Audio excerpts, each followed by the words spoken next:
Tells you that's all that is for. So they get accepted to the one that's going to have space. All right. But the business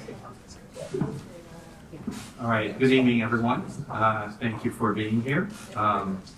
Welcome to the regular meeting of the Board of Education for Temple City Unified School District on Wednesday, March 12th, 2025.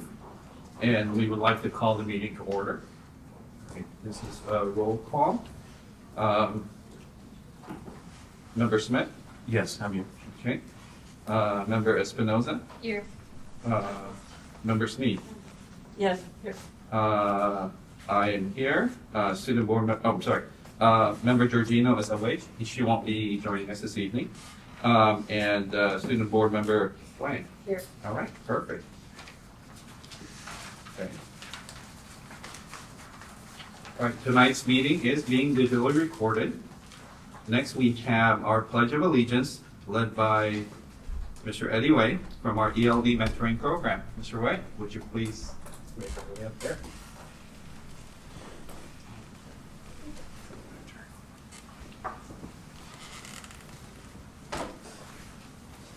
Attention. May the audience please rise. All those with uniforms, please salute. All those without, please place your right hand over your heart. All right. Ready? Begin. Allegiance to the flag of the United States of America and to the republic for which it stands, one nation, under God, indivisible, with liberty and justice for all. Thank you very much.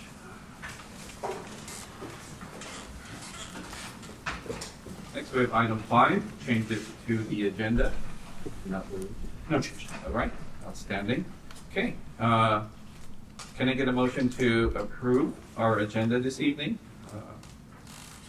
Okay, moved by Member Smith, second by Member Espinoza. Preferential vote, Board Member Wang? Yes. Okay, all those in favor? Aye. All those opposed? Okay, we have 4-0. Okay, motion passes. Okay, we should just record this part. We say it every time because truly we do mean it. This is the best part of the evening for all of us. So our special recognition and presentation of all the wonderful things that are happening all around our schools. This evening we have the pleasure of learning a little bit more about our ELD mentoring program at Temple City High School, courtesy of Ms. Teresa Wang. All right? Yeah. Would it be possible to get my slides on the? Yes. Oh. Or this will form up right now. Maybe.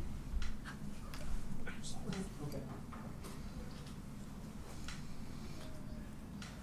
They'll be full. They're coming through. Push it again. They're coming. Just hold on, don't let them. But that's okay. The longer we wait, the more chance she has of coming. Yeah, we have a student who's trying to figure out how to get here because she thought it goes at TCHS. Okay, how do I change the slides? Just push the button? It's right there. Oh, yeah. Okay, yeah. All right, welcome everyone to our ELD mentoring program. I'm going to use some slides that I usually use with a few extra pictures from recent years. We rebranded our program to be called Elevate last year because it starts with EL for our EL students, and also because we like to think of our program as elevating the status of our ELD students in our school. Okay, so we began in 2014, and we are now ending our 11th year of providing services. And our goal is to support, encourage, and empower new immigrant youth in Temple City High School to make positive life choices that enable them to maximize their personal potential. Part of our program involves ELD1 support groups. Every semester, we provide enough support groups on Wednesday mornings during their ELD classrooms to introduce them to the American culture and lifestyle. Some of the topics we discuss are acculturation, ethnic identity, school life, community life, peer relationships, manners, and etiquette, and safety. We ended our last support group this semester just this morning with talking about safety, confidentiality, and some etiquette, for example. We also have visits from the LA County Sheriff every semester. This is an old picture of some students who got to interact with them and put on their gear. And we also have mentoring relationships where we assign English-speaking students to different ELD students. And here's some examples of students who are here tonight when they meet with their mentors and mentees. And these are some girls. And this year, this is not everybody, but this year we have 97 mentors and about 70 or so ELD students who are being served. But it was only the second year we've been in the yearbook. This was our yearbook photo this year. We also have ELAC parent meetings where our mentors get a chance to speak. Here you'll see Angel, who is going to be speaking today. And this year we had the largest turnout at our ELAC meeting. About 100 parents showed up at our first ELAC meeting last semester. Mentor trainings occur on a monthly basis. Sometimes they are lectures, we have guest speakers, sometimes they're interactive, sometimes we have activities. And we have monthly culture events. You'll see Matt on the top left helping us with passing out red envelopes. We have Latin culture, Halloween, Christmas, Thanksgiving, and Easter's coming up in April. We do those every year. Starting a couple years ago, we started something called English Corner, and this happens during office hours and lunchtime for half an hour, where students get to meet in small groups and practice their English. So you'll see some of our students who are here tonight in some of these English Corner meetings, and they are co-facilitated by mentors. Every year we have educational partnerships. In the past we had Huntington Library, and the last 3 years we've had MOCA. Our next field trip will be this coming Friday. And we try as much as possible to incorporate students in student activities, such as sports games. Football, soccer, basketball, and volleyball are represented here. This year we also brought them to their first water polo game. And then some activities we like to do on the side are hiking, the beach, boating in the past. Every year we have a senior ceremony where mentors and mentees who are graduating are recognized. This was our most fancy one that we had at the Huntington Library back when we had a partnership with them. Now we usually have it in the Media Center. And Matt and Donna are usually there to help us out that as well. And that's it. I would like to introduce my guest students. We're supposed to be 5, but right now we have 4. Hopefully the other one will show up. I'm going to start with our ELD 2 mentee, Mike Liu. Mike. Hello everyone. My name is Mike. I'm senior this year. I lived in China before I came to the United States. It's been 2 years since I came to the United States. When I first entered Temple City High School, I feel very stressed because the language environment and the lifestyle were very different from China. But with the help of the counselor and Miss Huang and teacher, I've been improving in the ELD class, and my English has been improving. My mentor also contacts me every week to practice English and discuss grades. I'm very grateful to them. Now I feel that my English is much better than before, thanks to the teachers and counselor of Temple City High School, and of course Miss Huang. Thank them for their patience and sincerity. Thank you all.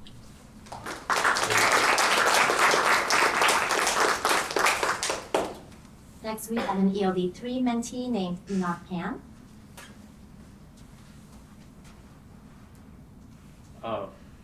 Hi everyone, my name is Enoch Pan. I'm in 12th grade. I come from Nanjing, China, and have been in the United States for 10 months. When I first arrived at my school, I felt nervous and excited because of the new environment. I think the mentoring program helps me a lot because, for example, the new student meeting group helps me learn more about the system and the activities in my school. And my mentor always helps me with my questions. Now I feel more comfortable because there are many teachers and students that support and encourage me. I'd like to thank the TCUSD for helped me integrate into the United States, and I'm grateful for that I can join the soccer team and have the chance to play soccer. I truly appreciate it.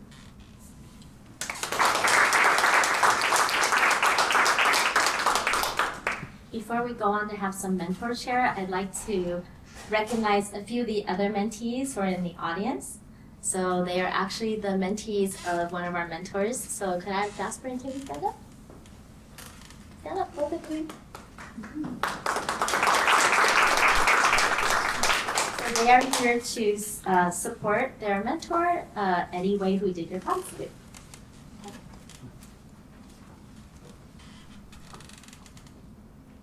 Hello, my name is Eddie Wei, and I'm a senior this year. I was born in California, grew up here, and have been a mentor for 3 years now. My initial goal of becoming a mentor was to build my experience as a leader in guiding others. But now, after realizing the gap in cultural differences and language barriers, I'd like to help make the transition into our school easier for them. These didn't start off easy, as you may expect. Contacting my mentees wasn't difficult, I'd say, but it was the consistency of contacting them while being overwhelmed with schoolwork that made things challenging. But that's over time, that's what I realized, that's what it takes to be a mentor, to be able to have that sacrifice and patience in order to help me, in order to make a difference. And it was during lunch, helping my mentees with their English or history, that made me realize what impact a mentor can have. And I'd like to thank Teacher Lee and Ms. Wong for giving me this opportunity.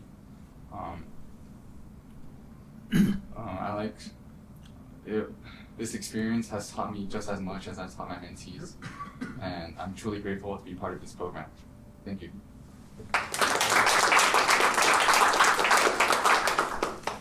I just received word that our ELD1 mentee is here.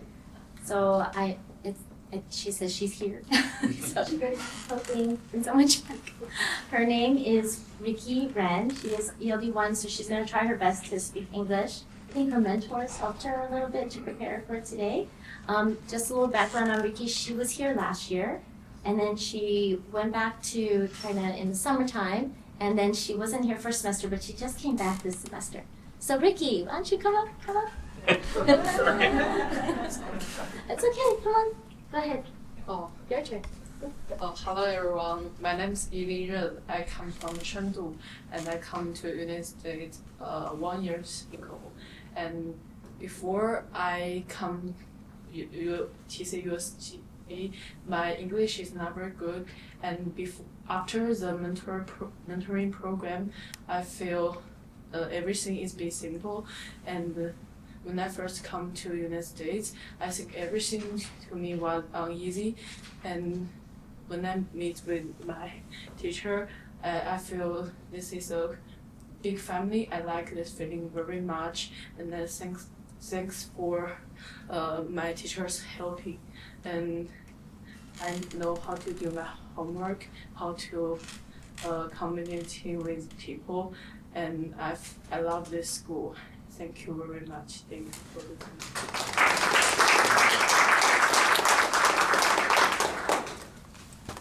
All right, before I introduce the last mentor, I'd just like to say that it's always so wonderful to see some of our ELD students become mentors themselves, right? So you just heard from Eddie that he was born here, and he decided to generously help some ELD students, and even though he does speak bilingually, he himself was not an ELD student in high school, right?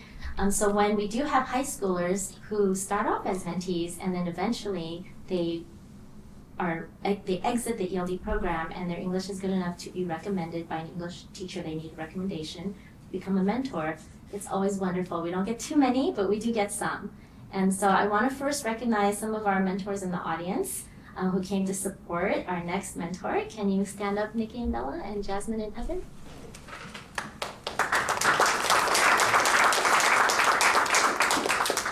And then our next and last mentor, Angel, is a previous ELD student who became a mentor, and she is a senior now.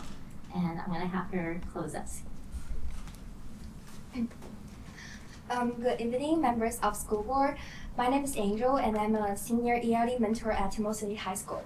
I've been in US for 5 years, and this is my second year as an ELD mentor.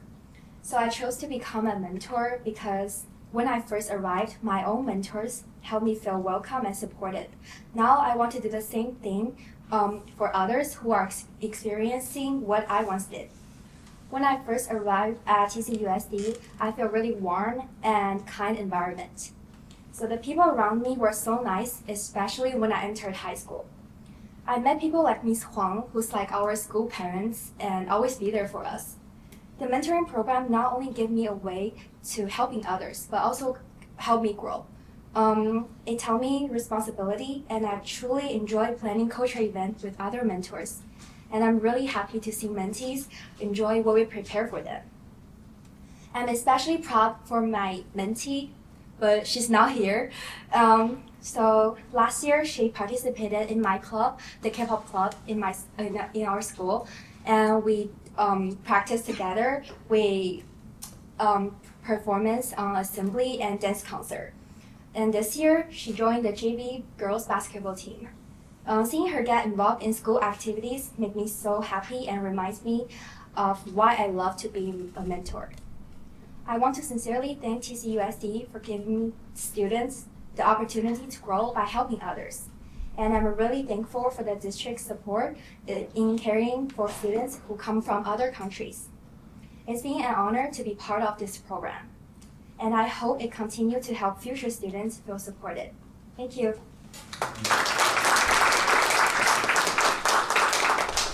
Thank you so much for allowing us to come share today. Does anyone have any questions? I think I missed it before. How often do the mentors meet with the mentees? I know you have a group on Wednesday, but how often do they meet with them daily? Do they? The group on Wednesdays is a support group that I conduct. Last semester we had 6 support groups. This semester we just had 1 because it depends on the numbers that arrive in our school every semester. The mentors themselves arrange their own time on when they meet with their mentees. I highly recommend them to check in with their mentees at least once a week. In the beginning of the school year, I recommend face-to-face, and sometimes by second semester it's not necessary, but some of them still need it. So it really depends on the needs of the student. Thank you. Yes. When we got together a few weeks ago for some recognition, you had mentioned a pretty interesting number that the program more than doubled this year. Is that what you said? At the beginning of the school year, we usually only have about 2 or 3 support groups. This year we had 6. So that kind of tells you of our numbers, because the support groups usually have 8 to 10 students at the most. And our current support group this semester is also the biggest we've ever had in spring semester. We have 12. And usually in the spring we have about 6 to 8. Yeah, that's great. I have a question for the mentees. Is there anybody that has a memory of the weirdest or most surprising thing about our culture that you learned? 我们美国文化最奇怪的事情，你记得是什么？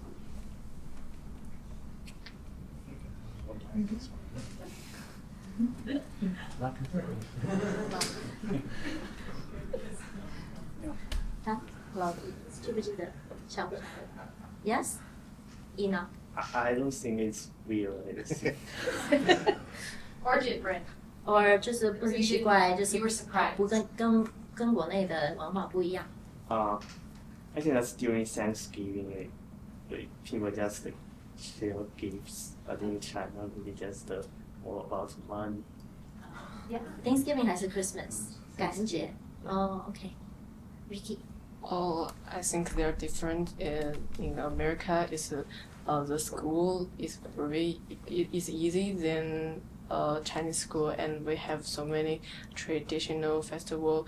And I like America because I feel so comfortable. Thank you. That's amazing. All right. She had a question. Oh, I'm sorry. Oh yeah. You mentioned how mentors were recommended by their English teachers, right? How are the mentees recommended? Like, how do they know to join this? The ELD 1 and ELD 2 teachers usually provide a roster at the beginning of the year, and the ELD 3 students are given the option.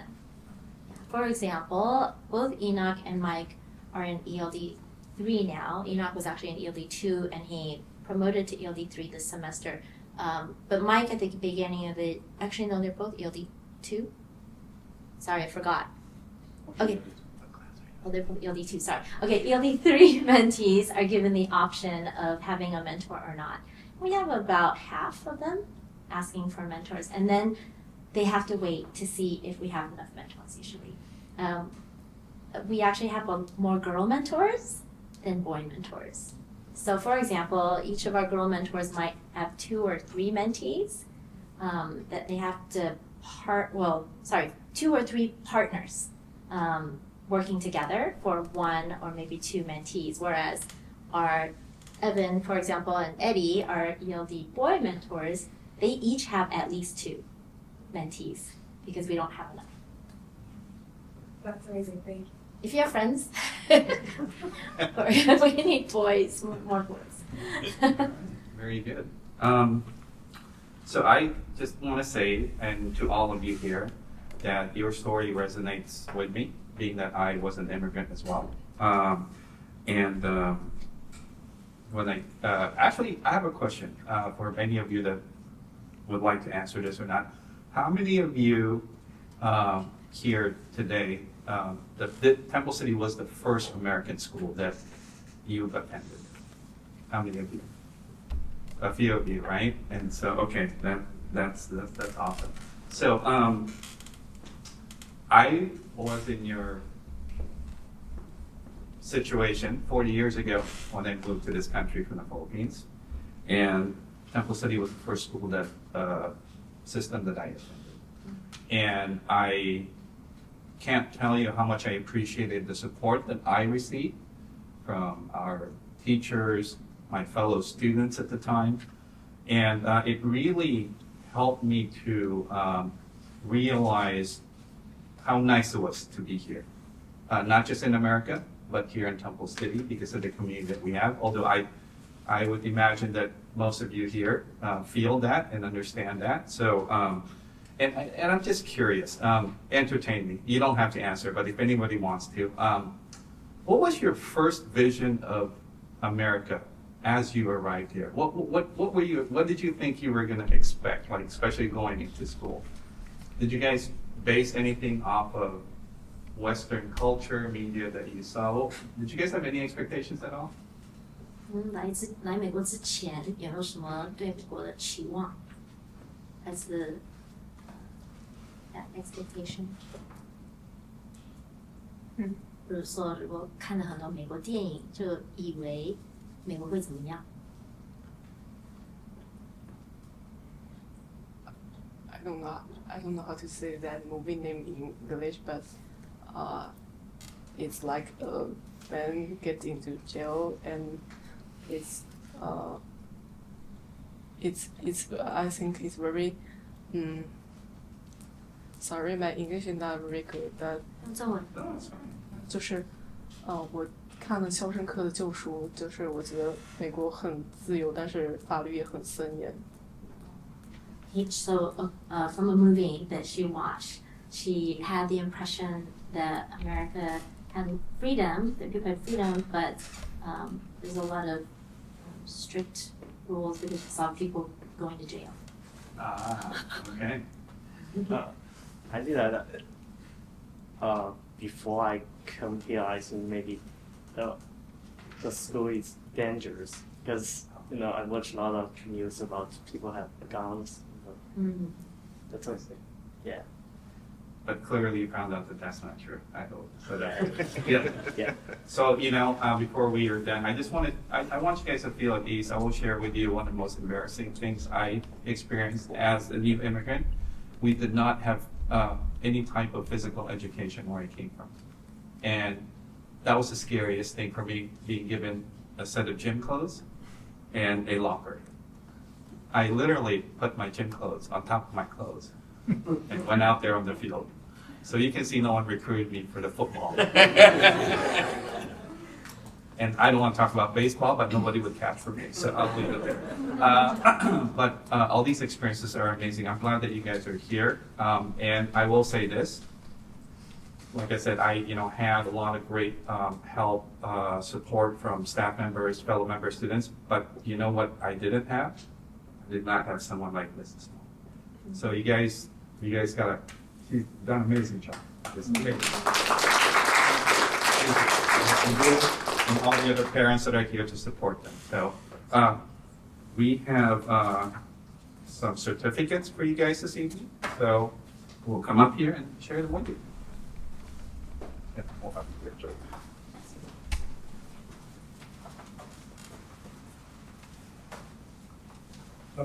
Okay, all right. I'll stand over here because I'll probably do that. Okay, first, is there any way? Yep. Yeah. Here we go.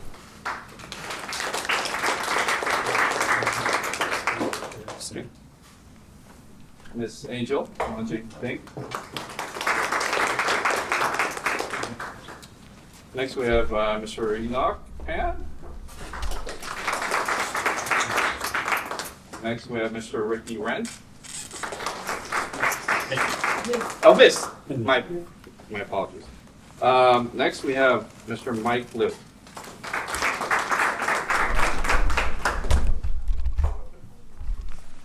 We'll be right behind you. Teresa, you need to be in the picture. Yeah. Yep. Yeah.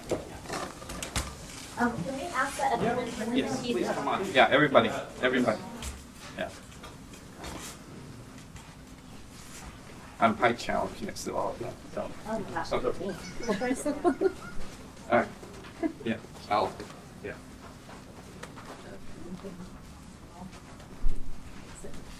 Some of you guys are young and you might have to get down in the front. Go. Yeah. 在前面蹲着，前面蹲着，对。 Yeah, like that. You're tall. Like, can you? Well, This job come this description, way, yeah? Jessica. So that's That's great. There you go. You see everybody here? There you go, right there. Would you mind taking off the mask for just 15 seconds? Great.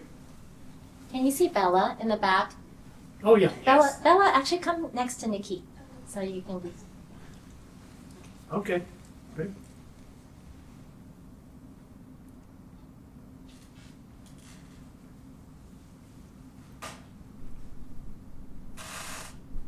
Great, thank you.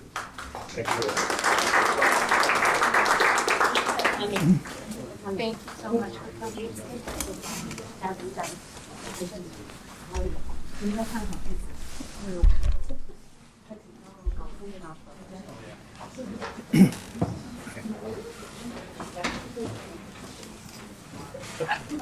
You also have this space right here next to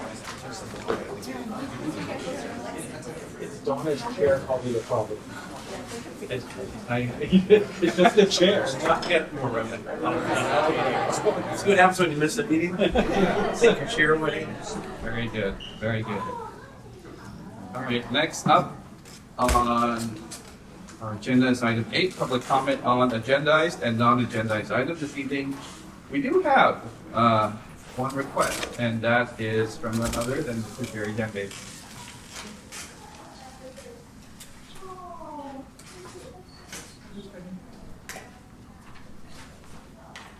Thank you, President Bell and Superintendent Kuna and board members. Looking at the news today, I was kind of discouraged to some degree, but I'm just wondering and asking the question, how is the dismantling of the Department of Education going to affect us federally, and how is it going to affect us locally here as a school district? Does anybody know yet?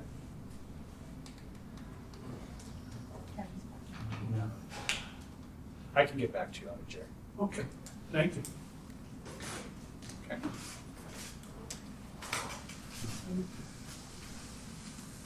All right, next we have some community updates to share with you. I think hopefully everybody here at the Temple City community knows that this weekend is our big musical, Anything Goes. And I believe that's Friday, Saturday evening, as well as Sunday afternoon.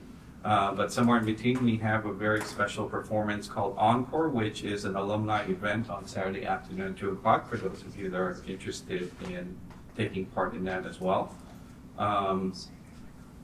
Now, I know that there is something else we wanted to share, but I'm going to defer to Board Member Sneed for that in regards to this special book signing that we have coming up.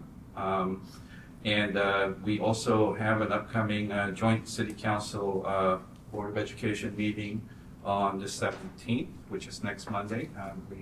First one we've had in 3 or 4 years. Oh, it's Quite maybe I longer. think it's been longer than that. It's been longer than that. Yes, I remember I was there on that last one, but or one of them. So I think this is going to be a really fun thing. It's going to be at Temple City High School, the media center. Is that correct? Okay. All right. And I don't know that I have anything else to share beyond that. Oh, and spring break. We hope everyone enjoys a nice and restful spring break as we get, you know, that's sort of like the flag that says we're getting close to the end of the school year. So that's wonderful news. So, all right, and that's all I have this evening for community updates. Next, we have bargaining. Did you want me to do this? Oh yeah, sure. Please go ahead. I apologize. My bad. That's okay. On April 4th, as some of you might be aware, Member Georgino is the author of the latest Images of America book about Temple City. And the Historical Society of Temple City is going to have a book signing evening on April 4th. Tickets are available. Besides the book signing, there will be light refreshments, and entertainment is actually going to be by the great-grandson of Walter Temple Sr. The gentleman's name is Mike Lynn. He was in the Camellia Parade a few weeks ago, riding a car as representative of the family. But anyway, he's actually a very good musician who has performed at some things out at the Homestead Museum, and he is going to do the entertainment that evening. So this will be an opportunity to purchase the newest book of the series, but also to have Donna Georgino sign it and come out for a nice evening, and that's it. All right, thank you so much. It's a great book. Hope you guys take one up. And I know I've been here for a few years, but it's so good to look at the history of the city and to really understand this community that I grew up in. So I hope everyone takes time to pick up a copy. All right, next we have bargaining unit comments. First, we have CSEA 105. Head up. All right, hi there. Okay, next we have CSEA 823. Mr. Contreras. What? Okay. All right. All right. Okay. Next we have TCEA. Ms. Scallon. I talked to all of them. Very well. Okay. Outstanding. All right. Next we have item 11, district updates. First, we shall start with business services. Ms. Wu, how are you this evening? Good evening, Ms. Bell, board and superintendent Dr. Huna, and our union leader and exec chairman. And today, business service department, we had a meeting with our auditor. So although 24-25 school year has not ended, but our audit work for this year has already started. So the first audit work is the school site visit to check the attendance record, make sure that we properly document the attendance for each of our students, and the auditor went very well. So the next auditor's interim field work is my office. They will come to my office to look at all our bill, make sure that we pay the bill properly and coding correctly, and make sure the money we received actually there's cash in our account. So this field exam work testing is scheduled on the week of April 14th. So as a part of my agenda tonight is, as a result of the strong wind and damage at the early of the January, and our insurance adjuster actually approved our tennis court fencing final permanent replacement at the high school. So, which means that we can move forward with our architectural work and starting design and then process the DS approve.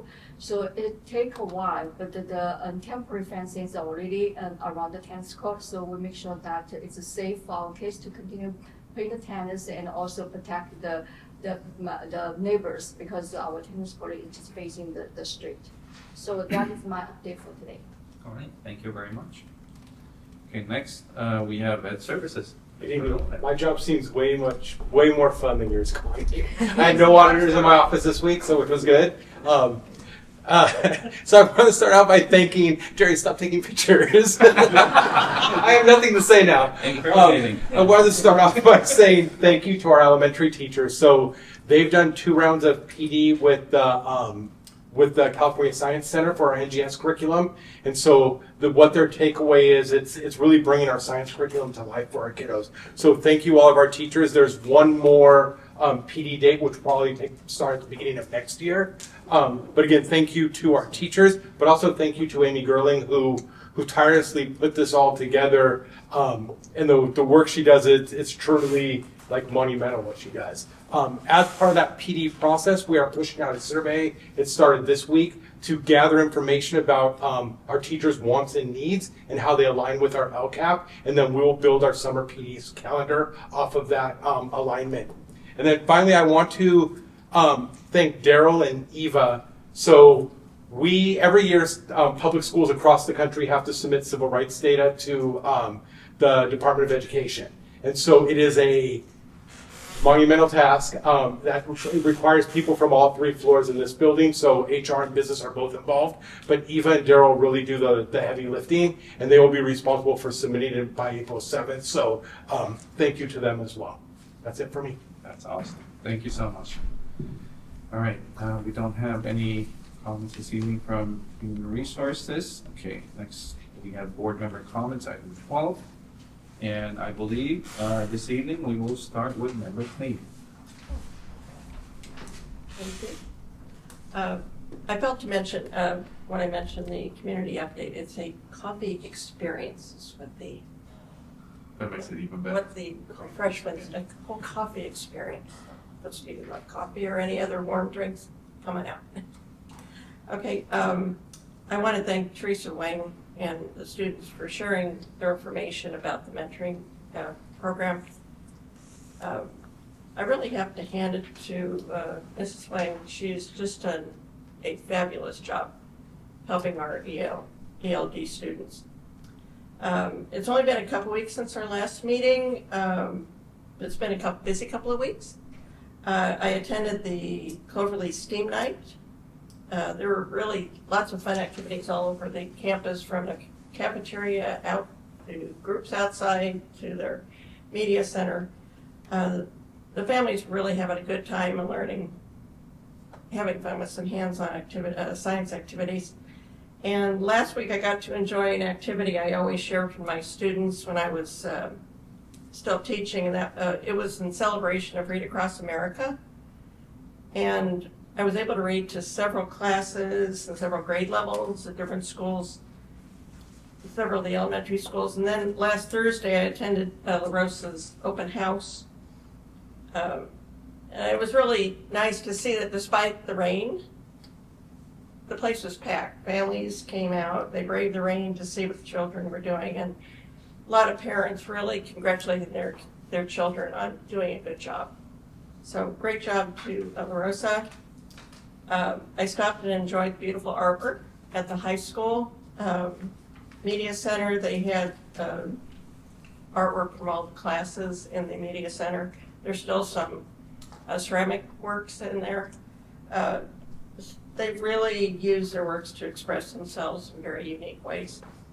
Friday morning, we said goodbye to Kim Hartman at her memorial mass, and it was really wonderful to see so many people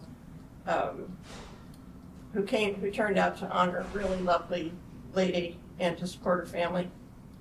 Congratulations to the high school Future Business Leaders of America. They placed 5th overall in the regional conference, be moving on to the state competition. in April. Also, congratulations to the high school science Olympiad team who placed 7th overall at the 2025 Golden Gate Invitational in Cal Berkeley, and the winter drumline who took 1st place at Temescal Valley Canyon. I want to congratulate our newest high school student who won an ROTC scholarship this afternoon. We're very proud of you, and I want to thank you for being willing to serve our country. And I'm looking forward to seeing our 60th high school musical this weekend. Anything Goes, and the alumni performance. I understand it's quite the show on Saturday, and I want to thank all the students and staff and support staff behind the stage and behind the scenes who, both on the stage and behind the scenes, who work so hard to keep our performing arts alive for 6 decades. So it's going to be a very fun weekend. So, thank you. Thank you so much, members. Okay, I am next. As Member Sneed had mentioned, Quarterly had a STEAM night. It's like a running joke. When you say STEAM, I just somehow show up. It's expanded from last year. I think it doubled. It was really nice to see more students, more families be engaged in that activity. I was in and out this past Saturday. Our middle school, Oak Avenue, had their Science Olympiad regional competition at Rio Hondo College. Want to share that they placed 2nd, moving on to state competition. This is the best finish that they've had in their history, and want to thank Mrs. Joe, Mrs. Shifter, and all the parents and the kids who worked so hard to get really good at something that they enjoy doing. La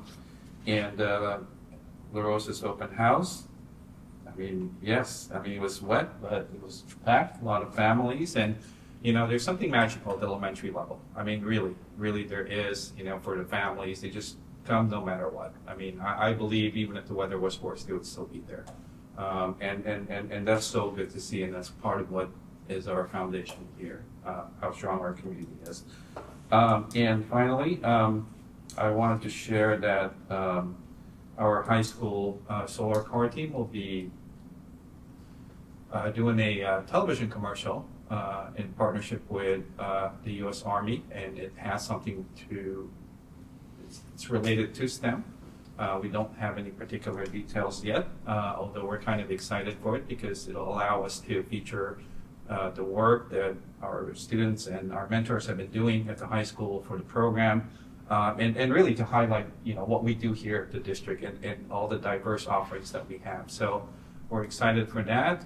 We're waiting to hear details, and our amazing PIO, Mrs. Santa Capra, is leading the way there, and as I'm sure our incredible admins at Temple City High School as well. So we're kind of excited to see when that kind of matures, and maybe we'll get to see that on television sometime soon.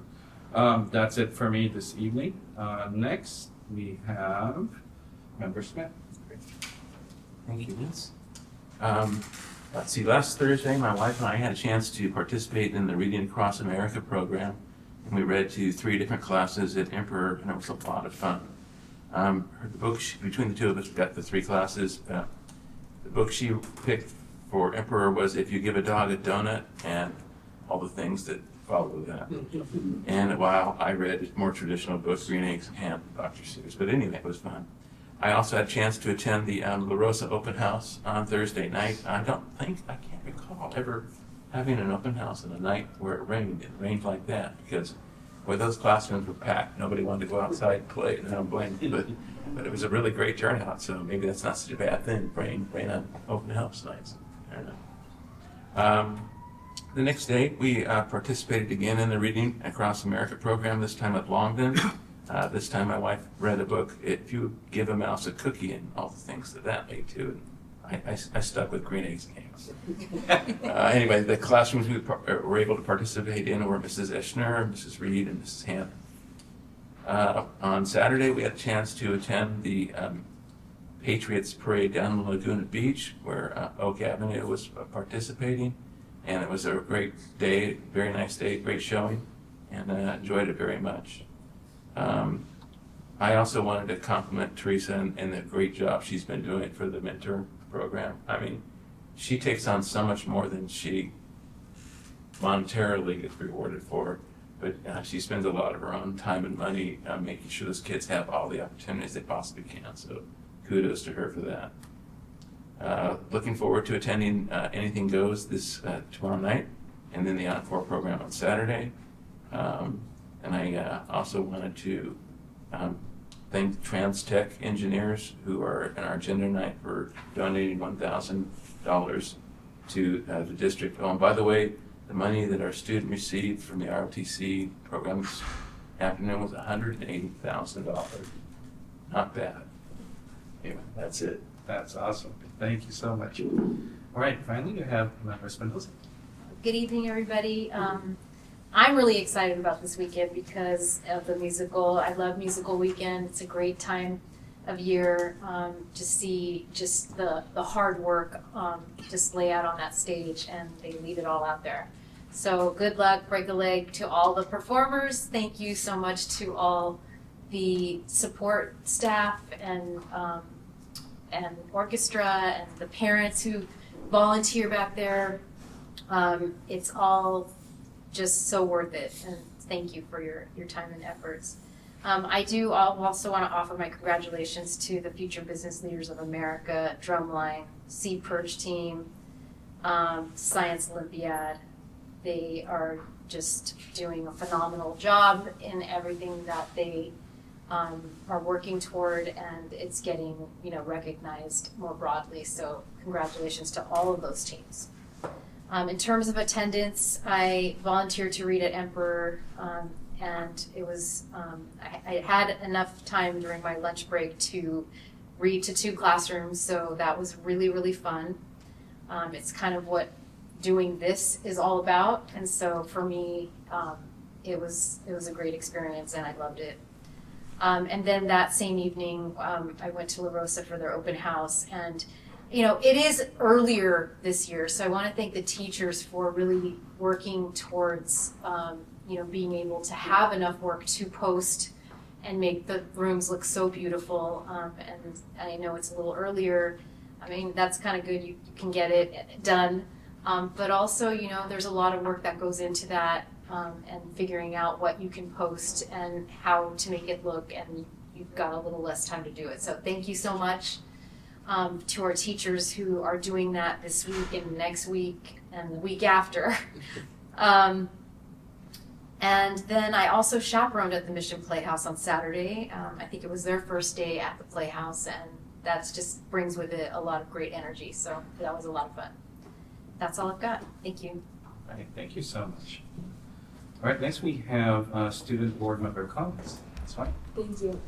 Good evening, everybody. I have a few comments. So ASB is planning to add even more incentives to buy the ASB card for next year, and that's on top of the discounts already at restaurants, AP exams, and dances. We're working on additional perks to incentivize more purchases next year, because Mr. Kidd was able to share some wisdom he learned from a CATA conference, where he learned about extra features that we can use that we are already using in our 5-star program. So one idea that we're brainstorming about is to boost participation by offering front row access and integrating our 5-star app into our a reward system, kind of like a subscription that unlocks free rewards monthly. And we're also considering custom digital badges on the app for students to see which school events they attended, like dances, lunchtime activities. So if they collect all of these dances, then they can get a badge on their little thing. It's actually kind of cute. And also this is kind of a fun one, 311 day, room 311, all ASB card holders will get free slushies on March 11th.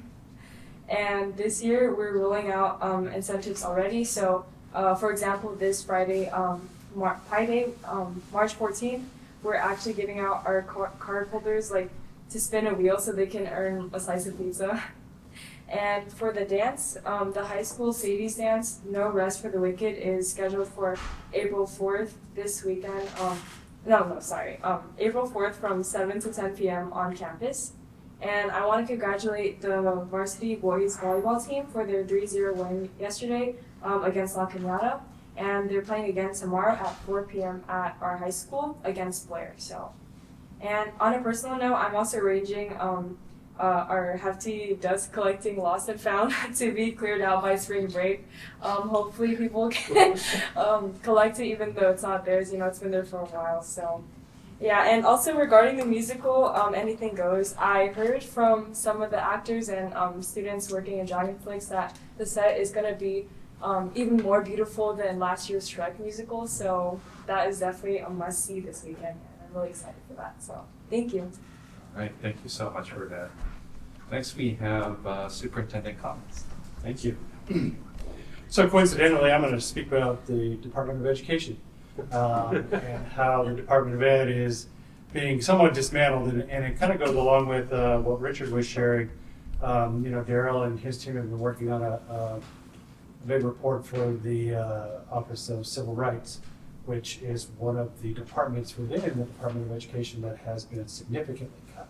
So I don't know what is going to happen with regards to that, whether or not those reports are going to continue to go, how that affects some of the things we do at our local level. I will say that there's not a lot of information right now on what is going to happen. There's a lot of fear because there is an unknown. And a lot of it stems from the support that we receive with regards to either our Title I programs, our school nutrition programs, our special education programs. So it's not a significant amount of money that the federal government gives to us. It's about 10% of our budget is federal funded. But at the end of the day, if we didn't have that, it would significantly impact what we were able to do. Unfortunately, and again, it just depends on who you believe and who you listen to. There are reports that this dismantling is really just cutting the red tape and the waste at the Department of Education, and that funding is not going to be affected. But we don't know that for sure. And so I wish I had a better answer. I have a meeting tomorrow with the LA County Office of Education. We're going to talk a little bit more about this topic and see what if there is anything that we can do about it. But right now we are still just kind of in the unknown. So I will keep you guys posted as I hear more. I do want to say a couple meetings back I talked about how sometimes we do things and we don't know whether or not they're going to be good or successful. At the time, we think and we hope, but I will say there are two things that we did. One of them we did a little while ago, but it was our PIO position. And just having Susanna gone and having her back, it really does show how valuable her position has been to this district. So I appreciate her and everything she does. And I know it's hard coming back from her maternity leave and leaving her baby, but she obviously is, and we're working with her on it, but she's happy to be back. And you probably have already seen the difference in social media just in a couple of days with things on there. So thank you, Susanna, for that. The other thing that we tried was we ordered vans for the high school. And they are 10-passenger vans. We have already put them to good use. They were used for the road show for the musical to the elementary schools. Yesterday, baseball used them to go to, was it yesterday? Monday? I can't even remember the day. Monday they used them to go to Monrovia High School to play a game. And when you think about it, the cost for busing has just gotten absurd. And it is almost $1,000 a bus now. And so just by having these vans, and our hope is to get a third, because that actually will cover a fair amount of our teams. And if we can do that, then I think it will obviously save us some money in the long run. But I think it's been successful in just how many weeks have we been operating them? Just 2 weeks? Yes. Yep. And we've already gotten usage out of them, and it's already saving us money. So, so again, we don't always know if it's going to work, but knock on wood, it's working so far.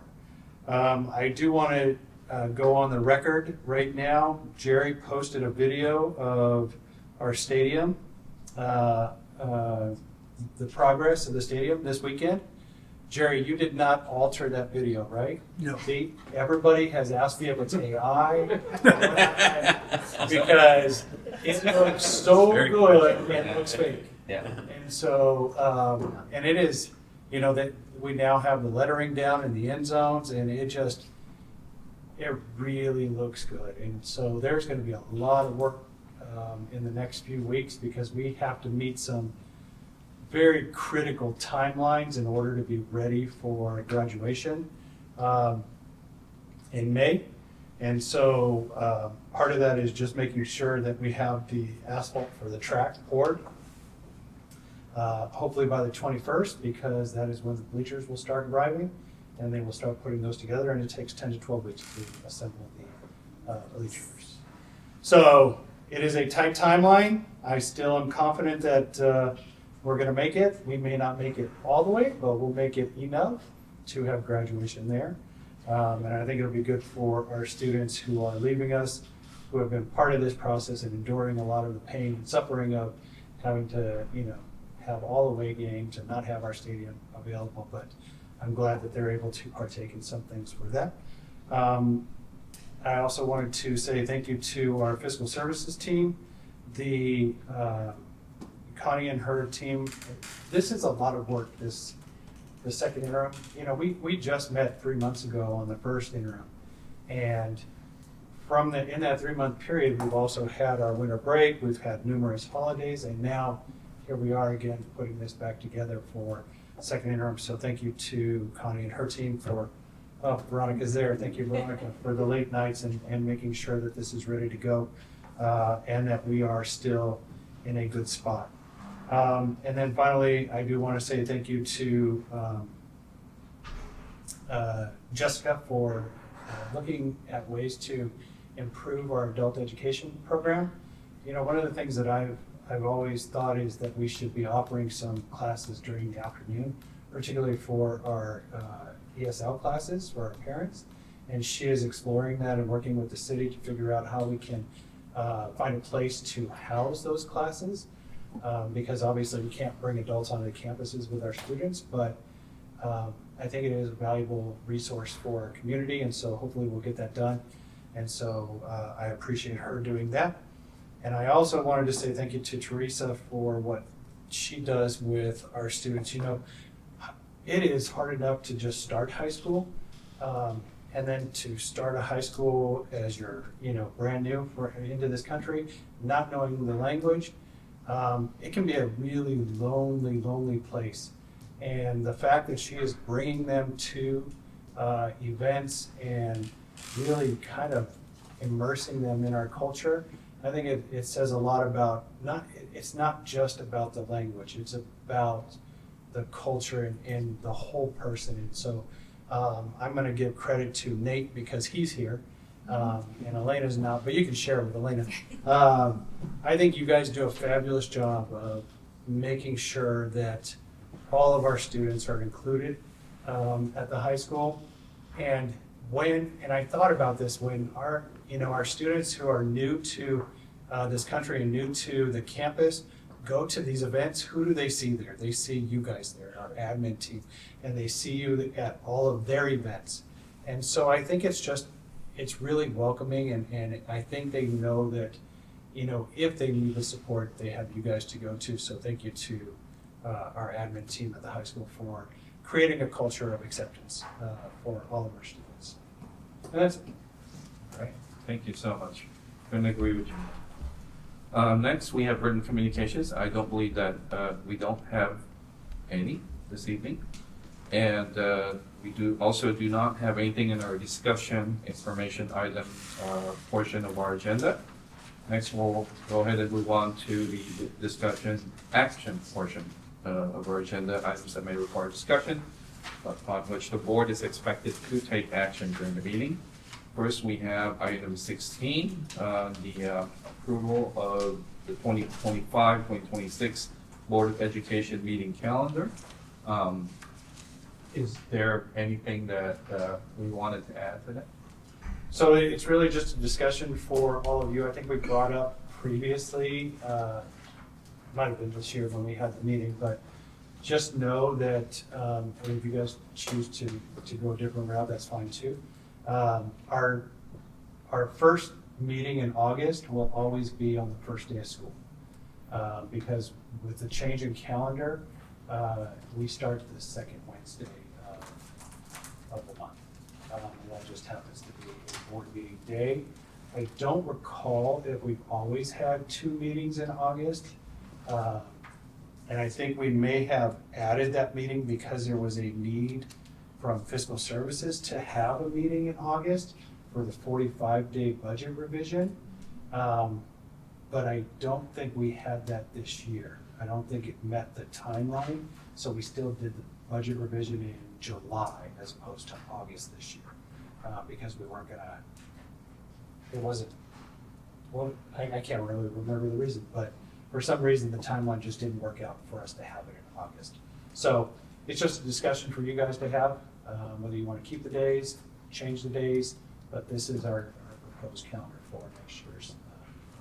Okay, I mean, I can make a motion, we can have a discussion, and then we can agree. So I would like to make a motion for that. And can I get a second? I'll second. Okay, second by Member Esmond. So, I think that Superintendent Kuna brings up a good point there, as far as having the 2 meetings in August if it's not necessary. I know Member Georgino's not here, and we certainly would like for her to have her input on this as well. So I'm comfortable with only having 1 meeting in August because it sounds like that makes sense. However, I don't know what my fellow board members think, and if anybody has any thoughts, ideas, should we? I'll chime in just with my thought. I'm fine with 1 meeting as well. I just think we just need to time it so that it doesn't negatively impact fiscal or HR, because there's a lot of hiring that needs to happen. And I think we used to have it really late in August, and it was problematic because it affected HR, it affected fiscal. So, earlier, now I think our calendar is completely different. So, 1 is fine as long as it's early enough on that it doesn't have negative impacts on those other divisions.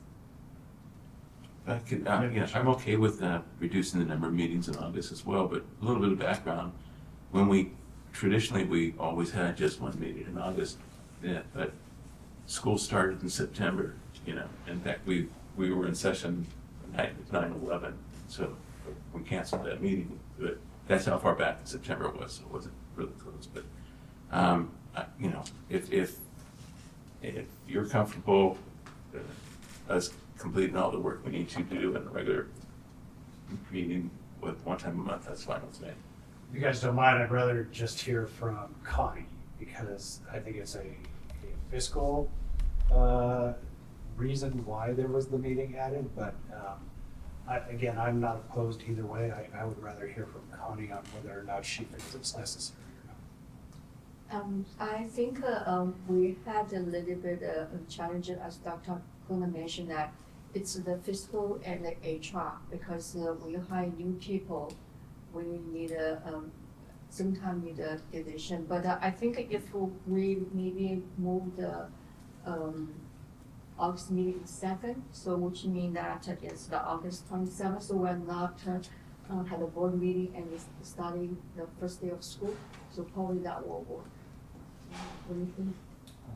Is there any impact to the 45-day budget revision that is required? Yeah, it will, because then the second board meeting normally more than 45 days.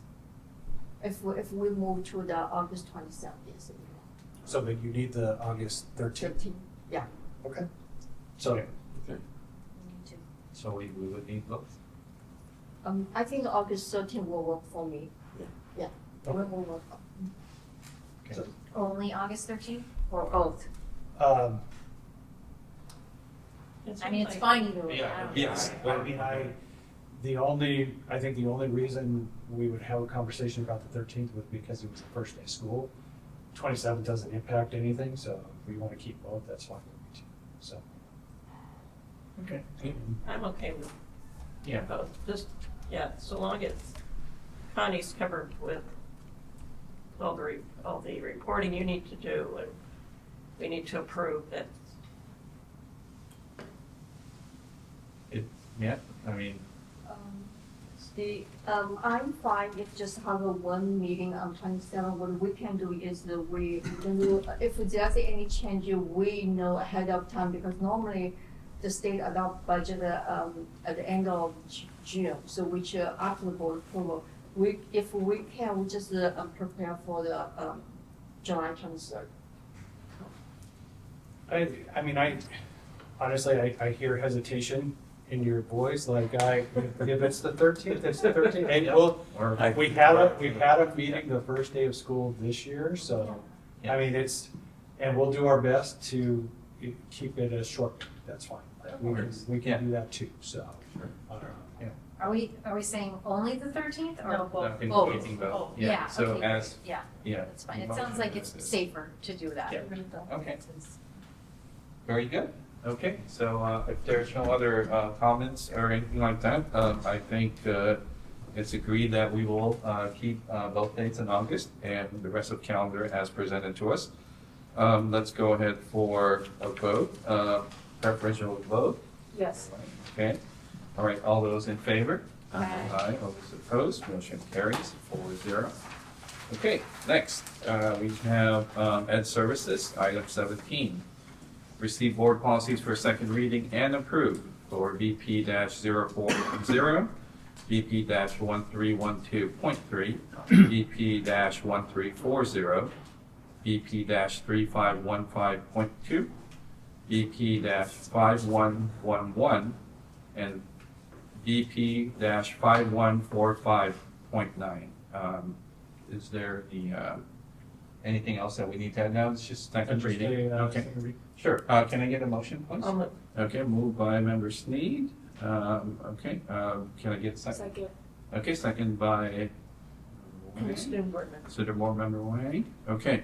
If there are no discussions, I think let's go ahead and vote on this. Preferential vote. Yes. Okay. All right. And all those in favor? Aye. Aye. Okay. All those opposed? Motion carried. Next, we have item 18, the approval of a new pathway at Temple City High School's alternate diploma. Mr. Lawyer. Thank you. So actually, Mr. Slaymaker is going to present, and he has the next 3 items. So he's going to stand there awkwardly while we read through the agenda pieces, but he's going to go ahead and share the alternate diploma, which is something we've been working on 2 years in the making. So this is exciting for our students. So, Nate, please. Yeah, so thank you, board and exec cabinet, for the opportunity to present a few things to you that are either exciting new additions or just adjustments to things that we've already had. Our first one is the alternate diploma pathway. So a little over 2 years ago, California legislation passed a bill, Assembly Bill 181, requiring schools to have an alternate diploma different than the regular diploma that students earn for their graduation requirements. In the past, what we've had for students that may earn this diploma is called a certificate of completion or certificate of attendance. And that's what our students have earned up until this point. And these are typically the students that might eventually attend our adult transition program at the Doug Sears Learning Center. So with that background, we've been working on this for a while. There's some reasoning behind it that not only in the state, but also we have been looking into the positive outcomes that could come from this alternate diploma. It increases post-secondary options for our students. Even if they go to the adult transition program, a high school diploma increases their options for whatever they might want to do with their education, either during their time at the adult transition program or after that time as well. So a diploma in their hands helps with that.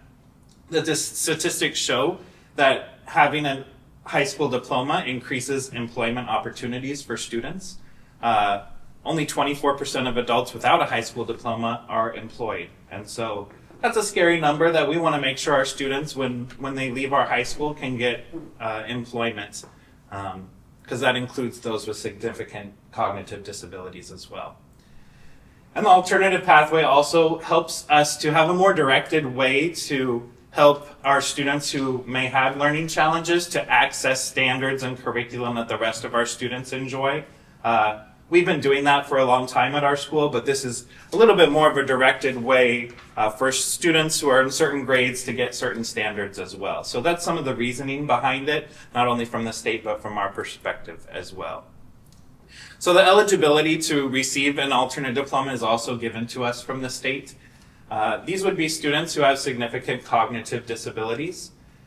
When students come to the high school, the IEP team meets, and this even happens at the lower grades as well, where the IEP team determines what type of state testing a student should take. There's the normal SBAC state testing or CASP testing, but some IEP teams say, well, this testing is not really appropriate for this student, so we're going to give them the California Alternative Assessments, which is alternative state testing. So any student who an IEP team has determined a California Alternative Assessment is appropriate is also eligible for this alternate diploma. And so that's how students become eligible. There you see some of our students that would be eligible for this diploma as well. So the requirements given down to us from the state is that these alternate diploma requirements may not exceed the California state minimum requirements for graduation. So our normal TCUSD requirements, there's a little bit extra things there that we've decided are important for TCUSD graduates, but this alternate diploma may not exceed those requirements. And the minimum state requirements are listed there. There's an asterisk next to the ethnic studies and personal finance, because those are things that are coming in the future as requirements. So this is the proposed pathway for our students who the IEP team has met. They've decided that the alternate assessment is appropriate for that student, and so that means that the alternate diploma is also something that would be appropriate for the student as well. These things were already happening in our special education classes at the high school. We're just giving them different names to really have a deeper dive or understand better what's happening in each of these classrooms for each of the students. So they have their English path on the top there, their math pathway. The third line is their kind of their science and nutrition health pathway. The third line is their social studies pathway. And they also have been taking physical education and elective courses this whole time. And so they'll get to choose those as they age up at our high school as well. They'll get to choose some electives, not only that are of interest to them, but are that also appropriate for their skills as well. So this is the pathway, and really you can see there's about maybe 16 new course names, but a little bit of it for us is just a renaming of something that we've already done, but we kind of need your approval to call them something else, basically. And to add this alternate diploma as something that TCUSD gives out to students who have met this pathway. This would start for our students who are graduating next year, which we're ahead of the game. Before the state is officially requiring it, we're a little bit ahead of the game as well. Thank you for sharing that. I know that our alternate program is doing incredible things for our students. I appreciate that. Can I? Yeah, I get it. Okay, can I get a motion? Move to approve. Okay. Member Smith.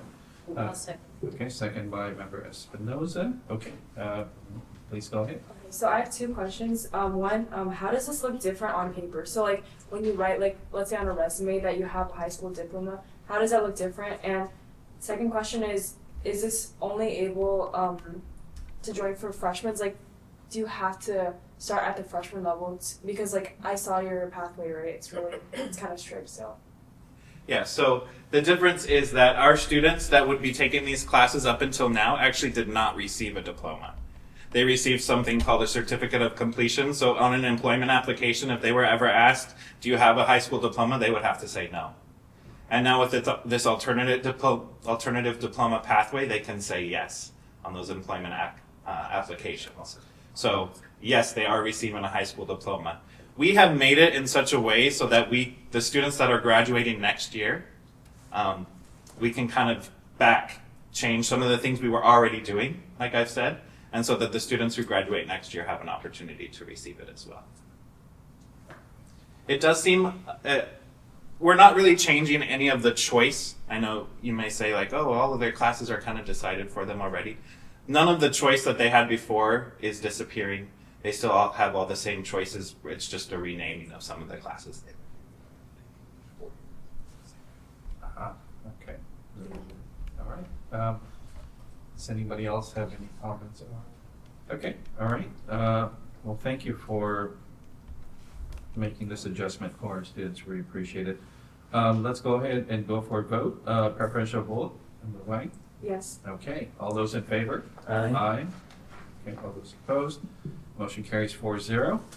Okay. Next up, I believe you have another item. It's also Mr. Slaymaker. It's also Mr. Slaymaker. I'm going to change that right here. Okay. We have approval of adjustment to English learner course pathway at TCHS. Yes. So this is also us trying to be responsive to our students. And so we saw what Teresa did in the acculturation aspect of it. This is the education side of it where it's really our expertise in trying to make it so our students are getting the support across the continuum from, we saw ELD 1 with Ricky through the ELD 3. So that's what Nate's going to share with us. And we have seen an increase in EL students. We've always been a school that has traditionally had a large population, but when the COVID shutdown happened, it slowed down a little bit. And just in the past year or two, we've seen it go back up to levels that we've had in the past. So it's made us really introspective on how we're best meeting the needs of our students. We have the wonderful program that you saw tonight. More on the academic side, we've looked at how we best support our students in that way. And it's really a balance between making sure we're giving them English acquisition support while also giving them the English language instruction that they also need, and the social science instruction, and the math instruction, and the science instruction, and blending those together. And doing it in a way where they are also being challenged. What we found when we were a little bit introspective on our current model is that our students were placed in support classes based on their scores on the English Language Proficiency Assessments of California, the LPAC. They were placed in classes based on their scores in that exam, and sometimes students would stagnate at a certain level.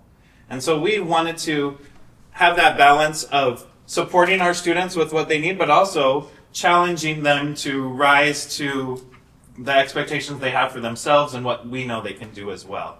And so in looking at that, we wanted to get away from using, and we used other measurements as well when we were placing them, but away from using the assessment for the most part to place them in certain classes, to move to more of a model that looks like this. So in the middle column, you'll see these are the names of the English courses that we are proposing. They match the English courses that the rest of our students take. It's just there's a little bit more support for English language learners in these classes. If you're a newcomer to our country, not necessarily to our school, but this is the first year that you've had in our country and you come with no English skills, we're still going to plan to support you in a newcomer English class, even for your English language instruction.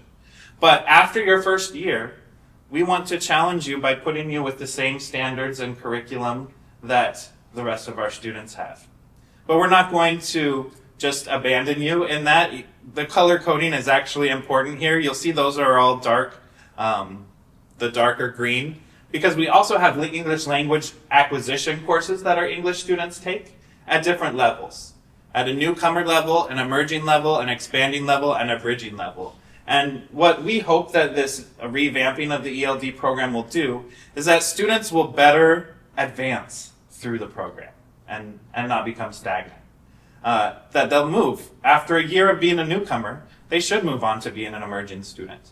And any student who is in the newcomer or emerging program, which means that they have 2 or less years here in the United States, they also qualify for these support classes, where there's extra supports, not only in English, but also in our other content areas of social science and science. There's support classes there as well. So if they've only been here for 2 or less years, we still have all of those supports there. And then as they continue to grow, a student who's here for their 3rd year would move on to the ELD expanding class. And some of those supports would become less, but they would also receive all the supports that our general education, typically developing learning students would receive as well. So there's still supports there, but we felt like we were being a little bit restrictive in their growth in the way that we were offering the courses before. And this is more of a having them rise to the occasion. And the ELD bridging class is students, the hope will be that students will graduate from the program and be redesignated after the ELD expanding course. But for students who maybe are not quite at that level yet, we would still have an ELD bridging course to fill in the little gaps that there might be that are keeping them from being redesignated out of the program. So this is after a lot of conversations with administrators at the district office, but also with our teachers in the program and with many of the students that you saw here that are some of our great examples there. This is what we've come up with that we think is a better representation of the balance between supporting and also challenging. Very nice. Okay, first let's get a motion. I will make a motion for that. Can I get a second, please? I'll second. Second by Member Smith. My fellow board members have any questions or comments regarding that, please? No. I just want to say thank you to you and everybody that have worked so hard to, clearly custom tailor this to suit our community and the students that we have. It's going to be such a great benefit to them. So thank you. Nate, just for clarity, the classes, would they be considered elective or would they be considered core? So the English classes that were in the middle column are core English classes, and the science and social science are core in their subjects as well. The English language acquisition courses that we're supporting them with that had the different colors on the right side, those are elective credits they would be earning.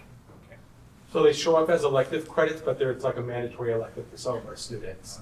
And the English ones, they use our core curriculum, so the adopted curriculum. So 9th graders all read 9th grade books, regardless of which side they're on. Very good. I'm always impressed by how you always come up with ways to keep challenging our students, but to respond to their needs, whether it's a new course or whether it's a pathway like this. I applaud you for coming up with courses like these to respond to the needs of our students. So thank you for putting all this effort into setting our students up for success. That's the goal. Thank you. Okay, all right. If there are no other comments or questions, let's go ahead and vote on this item. Preferential vote, Member Wayne? Yes. Okay, all those in favor? Aye. Aye. Okay, all those opposed, motion passes 4-0. And one more. And this is going to be really fun. Not that those aren't fun, but this is. This is all to you. I wonder how much Ms. Lee had to do with this. Okay, approval of new pathway to PCHS CTE culinary pathway. So that was a great segue from Member Schneed over there, because we do, as much as possible, hear the requests and demands of our student body. And so we try to adapt the courses that they want into our schedule as much as we can. And so for years, we have had a course at Temple City High School that is kind of a blended pathway in CTE of both business and culinary. And we've had teachers that they kind of use the idea of owning a restaurant to start a business, and the path has been blended. Coming from the counseling office, I have personal experience of telling many students, I'm sorry, this course is full. You'll have to wait until next year. And so every year we have many requests for that pathway. And so we would like to split that pathway into 2 more focused pathways. One that is a business pathway, which technically we already have, so you don't need to approve that one. That's what our original one was called. But also a new pathway that is a culinary pathway that is focused just on the culinary aspect and becoming a professional in the culinary field. And just to make sure, we kind of waited to propose this until this month, because for the last month or so, we've been receiving requests from our current high schoolers, 9th, 10th, and 11th graders, but also from our 8th graders at Oak. And we usually get about 50 more from other schools as well. And the demand for these 2 pathways is still through the roof. So some of those difficult conversations will still have to happen even if we do approve this new pathway tonight, but there's definitely requests for this type of split of those classes. So yes, we have student requests, even without adding the new freshmen, which we were just able to do this past week. We have enough requests to run both pathways still. If you're not familiar with CTE pathways, they can lead to employment opportunities. They receive certifications, or they even just kind of plant a seed of desire in students as well to follow certain pathways and help them become more employable in different industries in the future. And also, this opens up an opportunity for us, we believe, a few years out that is something that could be pretty exciting as well. So this is kind of our hope. We already have the business and entrepreneurship class. We have level 1 and level 2 of business. This would be a renaming of them. Right now they're called entrepreneurship and marketing. We are renaming to make it a little bit more clear what the pathway is. This coming year, if approved, we would offer Culinary 1. You can't offer Culinary 2 until you already have had Culinary 1. So we have had many requests for the Culinary 1 level. And then in 2 years, we would be able to offer the Culinary 2 class. And then the idea would be, it does take a commitment from students to do 3 years in a certain CTE pathway. But we have an idea in the future to combine the 2 classes into a business and culinary 3rd year class as well. And the possibilities for those students to work together after they've completed their pathway. It takes 2 years, a concentrator course and a completer course, to complete a CTA pathway. But after they've completed it, if they really have that desire, and we can pair them together in a class, and the possibilities for that class are pretty exciting as well. But that's 3 years down the road. But we could approve the pathway tonight. Excellent. All right. Okay, can I get a motion? Motion. Motion by Member Espinoza. May I get a second? Second by Member Smith. Yeah, this is, the generation today, they are curating experts, I like to think. Because when I was at their age, there's no way that I would have known where to go and have dinner or whatever. If it wasn't McDonald's, I was in trouble. But it's amazing the amount of knowledge that they have and this passion that they have for anything that involves, I don't want to say food because that's probably the wrong term, but just in general, and also on the health side, they're really well aware. So this is wonderful. Do any of my fellow board members have any questions? I just have a question. If a student if there's no room for them to get into it the first year they try, is there a chance that they could finish the 3-year program if they don't? Yeah, so normally with courses, we do give preference to upperclassmen. It is a little bit more tricky to have those conversations in a CTE pathway because we can't have only seniors taking up the level 1 course because they wouldn't necessarily complete the pathway. But this is our step in the right direction to not have to have as many of those conversations anymore. So I guess the short answer would be yes, even though it's a little bit more complicated than that. But yes, this is a step in the direction of being able to give the students what they want. CTE courses appear on our dashboard as well, so we need completers. So Right. Culinary 1 offered the seniors. I know there is a legacy in Temple City where I want to get the foods class my senior year, we have to shift that legacy. So we will have seniors next year who will not be happy with Mr. Slaymaker. They've all chosen alternate courses, hopefully. Yeah, so we really want to target freshmen and sophomores for that first year. Yeah, I think, again, I applaud the idea that we're preparing our students for college, but we're also preparing the students who choose to go down a career and technical education path. And so I applaud the fact that we're giving those students the support so they can be successful after that. And I also want to highlight as well, it gives an opportunity for our business path to be a little bit more focused as well. Many of you mentioned the Future Business Leaders of America. They are excited for the opportunity for our business CTE pathway to maybe not be so tied to the culinary aspect and really focus in on what they want to learn as well. Okay. All right, sounds good. I don't know if this is too far out there or not, but I know Cal Poly Pomona has a separate school, sub-school, where Collins, I think it's Collins School, Culinary, whatever. Has there been any conversation with them in terms of a way to maybe link what we are talking about here to future incoming students with them? It's definitely something that we will look into, yeah. Next year we'll have the year 1 students, but that's kind of part of the excitement of the students who maybe will make it to the year 3 course. All right.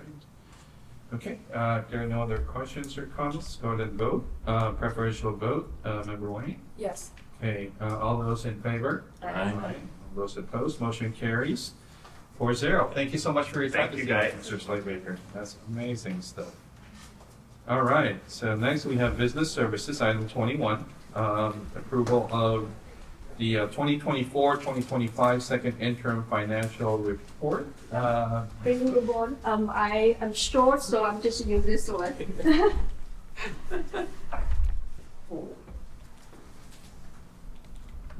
So the board approval for the second interim report is a part of Ed Code.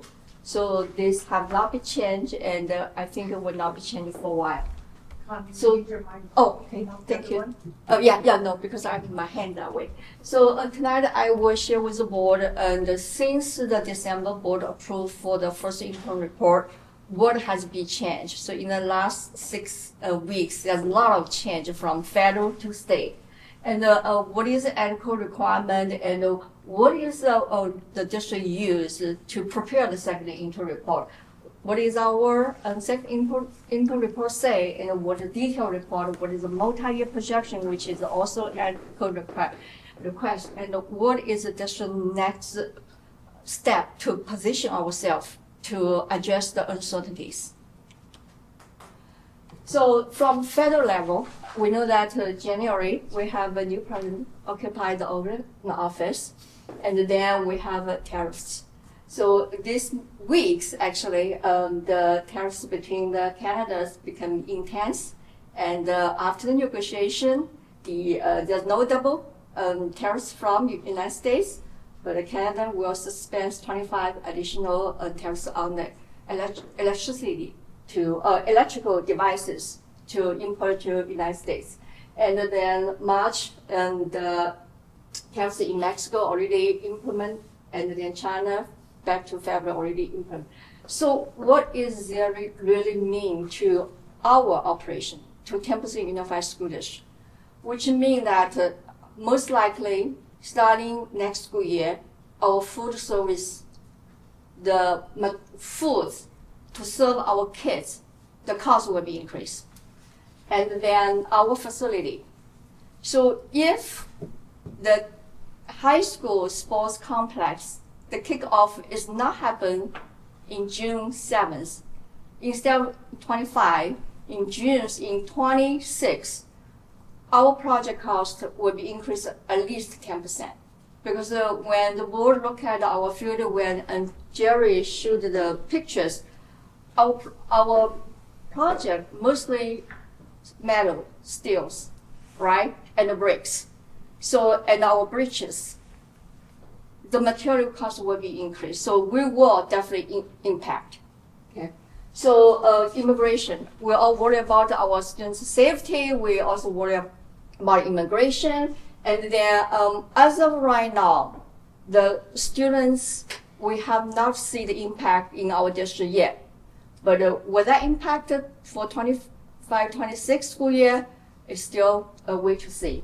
And I know Jerry and Dr. Kuna mentioned about this manual education. Department of Education, the purpose is shift the administration, the responsibility to the state. But is the funding allocation also shift to the state level? We really don't know. So this is also the unknown territory. And then what is happening in California? The beginning of second semester, this looks like one of our campus here. So the strong wind on January 7th, and then the damage of our shift structure, the trees falling, and then lucky enough that our district, our campus still here, and then Pasadena, our neighbor school district, and LUSD, they did lost some of the campus there.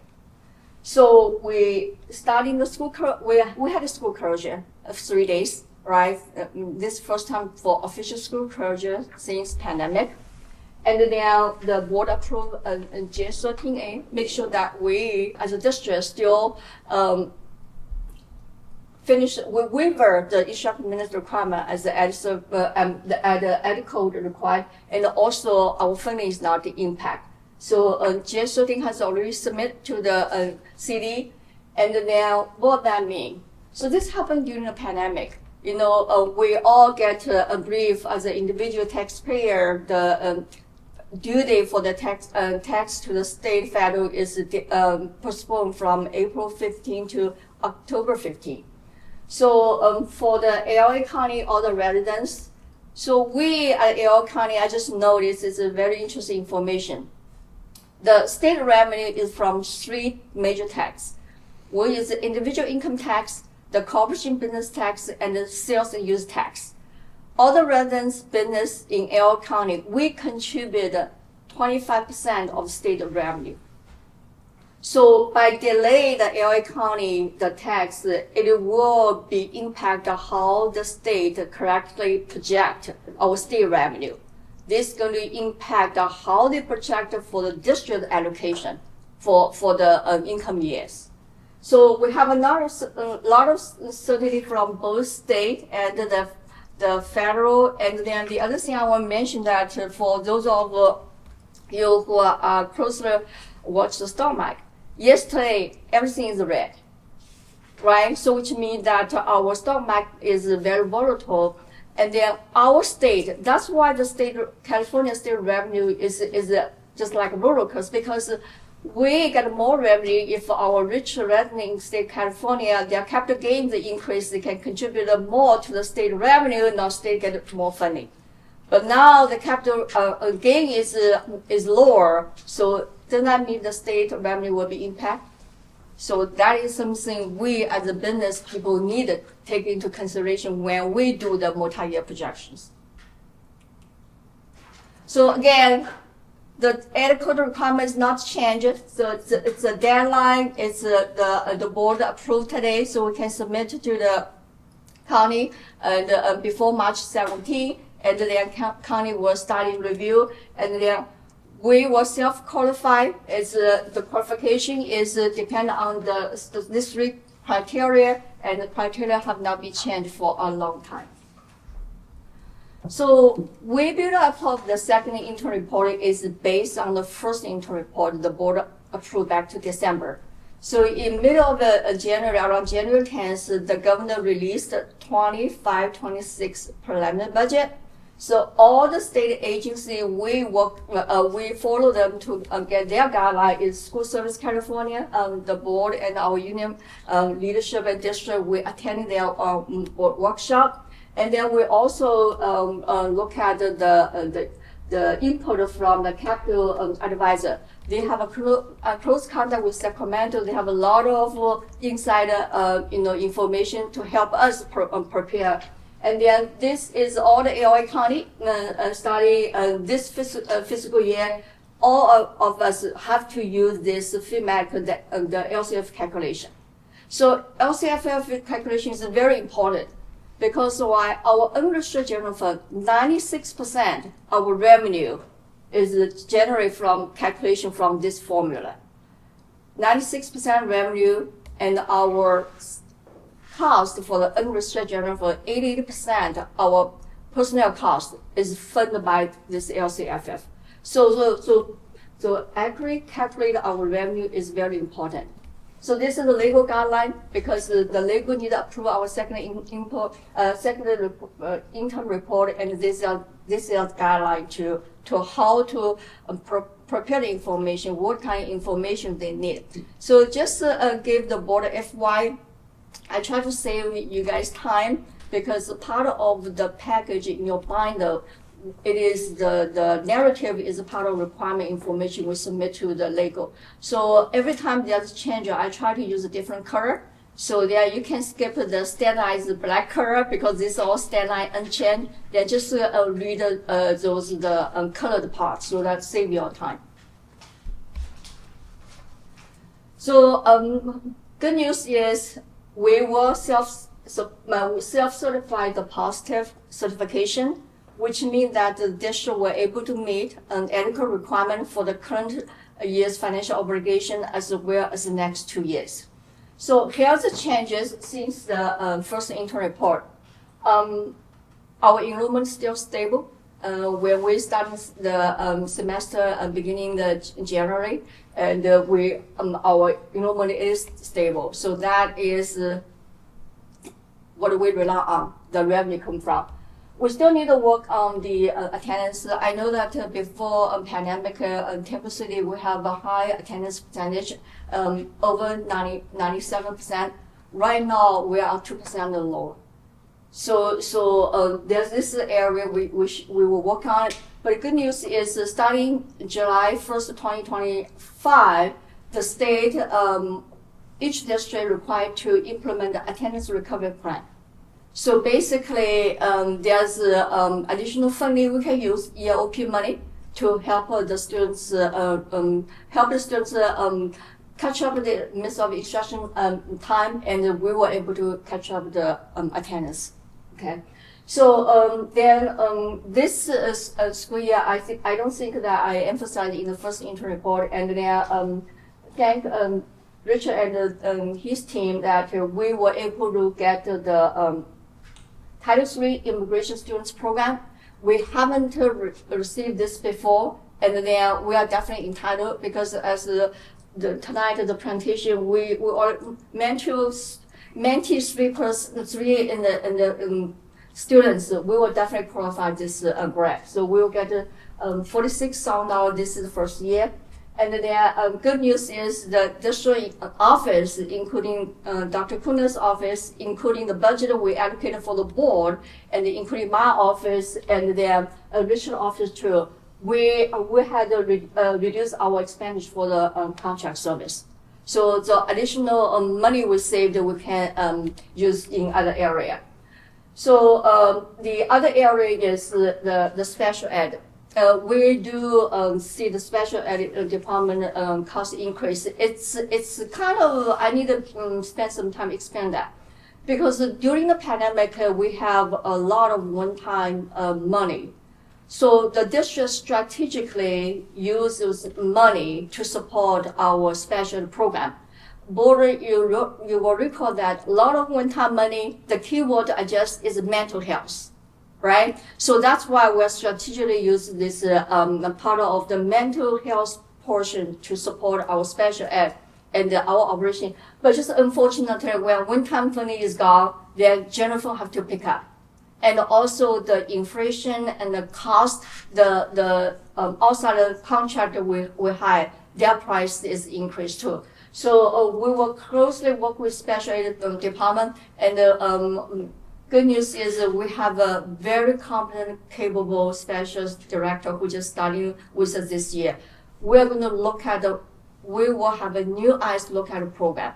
We'll closely work with our SELPA, and the good news is my new director, she's also come from SELPA.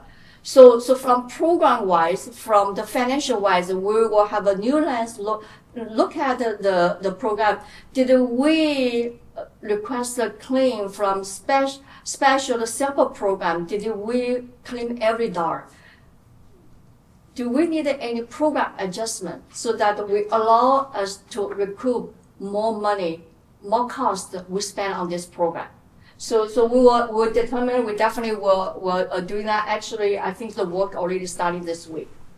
And then the Measure S bond has already spent, which means that the Measure S bond we already issued, and then the money we carry over before. And as of right now, because of the working progress at the high school, the sports conference project, we already spent this week, and we are used another part of the capital order funding to keep going for support our program. So again, this is our guideline for the multi-year projection assumption as well as second interim report. And there are the changes I want to bring to board attention is the second interim report. The governors released the budget in back to January. The quota for the next year actually is dropped from 2.93% coming to 2.46, which is 0.5% decrease. And then 26-27, this is actually an increase from 3.08 to 3.52. But the point is, when you decrease the quota, the base for next year is going to be lower than the high quota. So there still have the multi-year purpose, the 2 years, they still have impact. Because you have a low base there, you will have a low base starting even if you have a high quota. So mandate grant, and there's minor changes. The K-8 have a little bit drop, couple of cents in both year, and then the 9-12 has been a little bit increased. So the other things is next slide we will share with you that our LCF projection is a little bit higher compared with the first interim report, is because we adjust our enrollment more close to reflect the students population we have starting in the January semester. So this is our total general fund, is our main operation fund for the unrestricted and the restricted. Unrestricted is really our true operation fund, because restricted is titled with money stated program, and special there is a program requirement. So really we rely whether we can self-certify positive or negative is really depend on the unrestricted general fund. So again, we project by end of this fiscal year, we have $17.9 million unrestricted general fund and $8.3 million. Yes, the restricted fund, we are deficit spending. It is really not deficit spending. It's because some of the program we just carry over. Just the two main program is educated effectiveness grant and the art, music, extra material grant. Because they already funding us from first year, and then back to 2023, we'll continue to use that grant. So you will see that deficit spending. This is a revenue comparison from the second intern to first intern, and we will project high LCFF because we adjusted the enrollment. Federal revenue we project less. There's three programs mainly.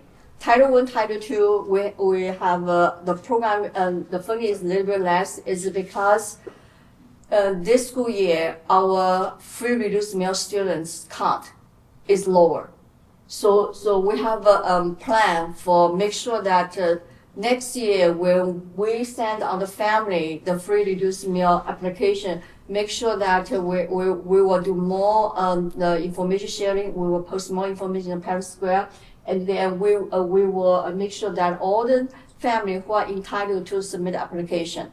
Because I want to take this opportunity for this family who's watch our presentation tonight.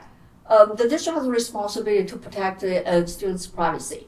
So we will not share the students' information. Doesn't matter your immigration status, your test, the score, the error system. We will definitely not share.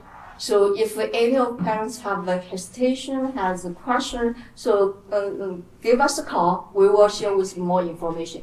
Because of that, the two program will have less funding here, and because when we project first intern, we don't have a clear allocation, so we use the last year. So once we have, we know what is the allocation, and we adjust accordingly.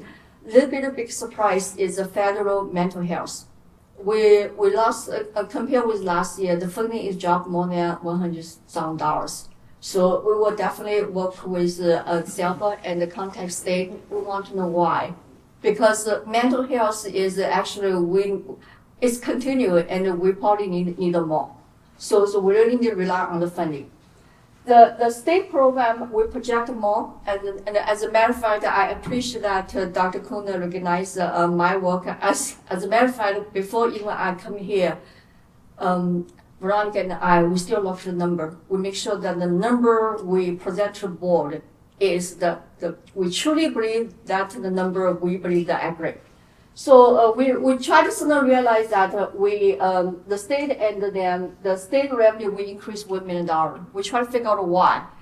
This is why, because we received the 25% of CalShare money. Remember, I reported to the board that we are the few school district who get in, apply the CalShare program, and we are getting funded for $4.5 million for all the schools except London and the high school for the HVAC program.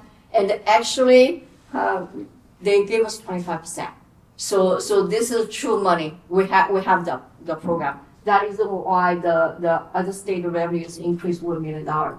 So local revenue we decreased, and there I decided that try to be more conservative, because we talk about the economy, we talk about interest. We really don't know the interest whether for the job or interest stable. So I adjusted the interest revenue projection from the first intern to second intern, and I'm confident that this will still exceed my projection. So at the end, the second intern total revenue is higher than first intern revenue. So that's the important message the board should remember. We have more money. So this is the pie chart I will share with all of you guys. What is our revenue looks like? But remember, this is combined. This is combined restrict and unrestricted. So combined, because we still have a big chunk of the other state revenue we have not spent carry over, and our LCFF is only 72. But if we take out all the category program out, our LCFF is 96%. So we all know that the next year, the two big one-time money educator effectiveness grant and their other music instructional block grant will be the spending deadline will be end next year. So by that time, the percentage for LCF definitely will be increased. So and then this federal revenue and their local revenue. Local revenue actually it's kind of a little misleading just because of the accounting. All the special SELPA program we coding in the local revenue. It's just the accounting because of the money go to SELPA pass to us. So this is the expenditure. Again, this expenditure is including the category program, the restrict and the unrestrict. So most of school district is most of the budget is on the personnel. The classified certificate and the benefit we're required for the retirement, for the payroll related benefit, and the books and the supplies and the operation and the capital outlay. So we have still we budget high for the 70% because utility is increased and their operation does increase. So we make sure our goal is budget enough, and then make sure that our actual expenditure is less than we budget. So that is always our goal. This is the multi-year projection for the 3 year. That is the base. That's why we self-certified the positive, because yes, we are deficit spending, and this is also including category program. The unrestricted general fund is around $5 million deficit spending. And then we were able to meet our reserve is 3%, is 5% is according to board policy, 3% is required by ED code. So yes, we may need, and then our 2%, 3%, we add together is around $5.8 million. Really, $5.8 million is less than our entire district women's payroll. Our women's payroll is all the salary and the classified certificate salary and the benefit is around $6 million. So really, it's our responsibility to make sure that we have a healthy reserve to make sure that healthy reserve to definitely need to meet our payroll. So this is also our commitment and slide. This slide has not changed that much. The only change is the bargaining unit health insurance pool balance, because our enrollment is January 1st. So we work with all our union team to make sure that they will give us their division how much the pooling will be contributed to active employee. Then we will adjust the balance. This balance is going to carry over to the next open enrollment, which is January 1st, 2026. So the rest of this have not been changed, and they it's very unstable. So the other fund. So we Kudo High School, our students the students activity, which is the ASB, they did a great job. So the district like our size, normally $500,000 as far as know. So they are continue to grow their program, because I think they're really good program. And the adult education, all the other fund is very healthy. And then we all have a different balance, as I mentioned, except the major asset we spend on our project. And then we have a healthy balance and child development, which is our own before and after school program. And then our cafeteria still strong, and we will make some little bit adjustment for our program starting next year. And then the other things is the fund 40.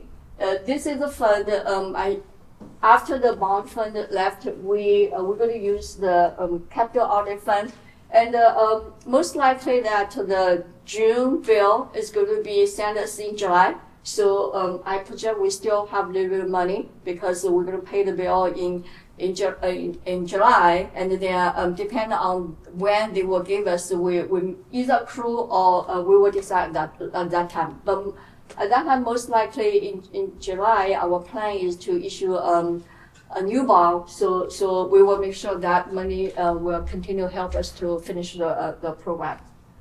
So then, what is the next step? So this is what we will do. Budget resilience. So we really don't know. May revision will come, and a couple of months later. So we haven't have any information about potential what it looks like for May revision. So we at the local school district, we make sure that we will improve our attendance, make sure we capture all the money we are entitled to, and then make sure that the students learn, and we have a healthy reserve. We're going to control our budget, monitor our expenditure, and we will do all we can to make sure that we will have a healthy reserve. Again, 5% reserve is barely pay for our women's employee salary and benefit. So this is what we're going to do. Legal has they are doing after we submit to the second interim, and here's what our doing. So I shared with the board before. When I first started here, I'm trying to make some changes for how we do the accounting, and we're going to continue to make that change because a lot of time, if we use the state gave us one-time money, we starting pay for ongoing employee salary. What happened is you will see that when the one-time money gone, expire, we spend, then suddenly you have a major impact for the district unrestricted general fund. So we try to reorganize how we conduct our accounting to make sure that the one-time money is we are strategic use of one-time money so that it will not make our budget looks like a roller coaster. So that is what we're going to do.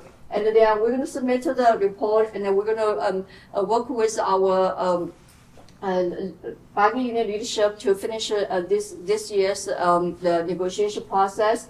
And then we're starting the budget meeting earlier. We're starting budget meeting earlier. We're starting year closing earlier so that we will prepare ourselves to adjust any potential changes. Because on our personal side, we don't have a lot of flexibility for next year. So we will make sure that our operation size we were able to have cushion for us if there's any changes.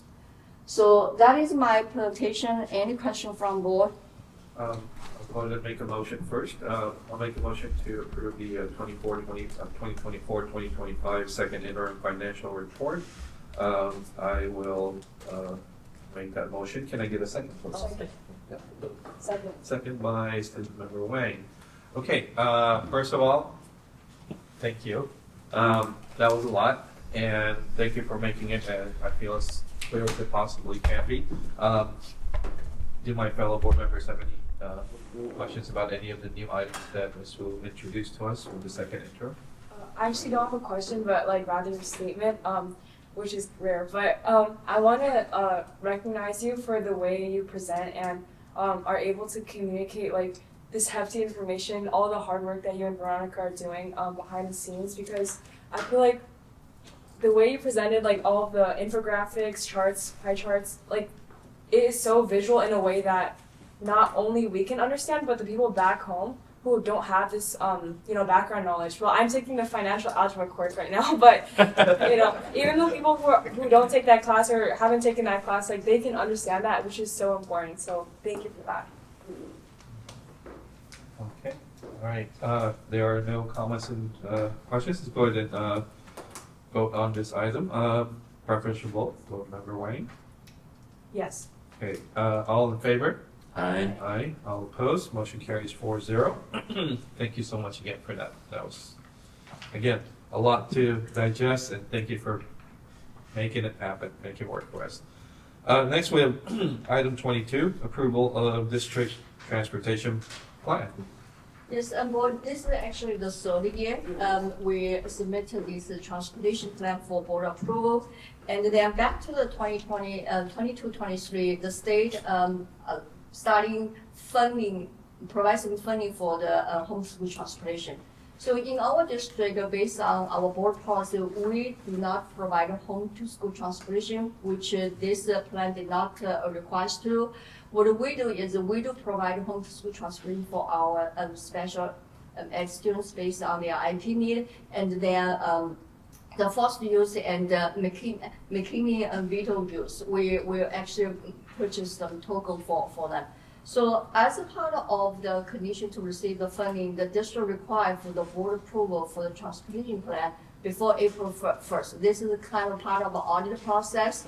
And then what the funding gave us, the state only fund us 60% of the total cost we spent of the last school year, and then deduct the funding, part of the transportation funding, they add on the LCFF, then the balance will fund us. So we will expect that $184,000. But with this, the unforeseen things going on, so any money, it will help our operation.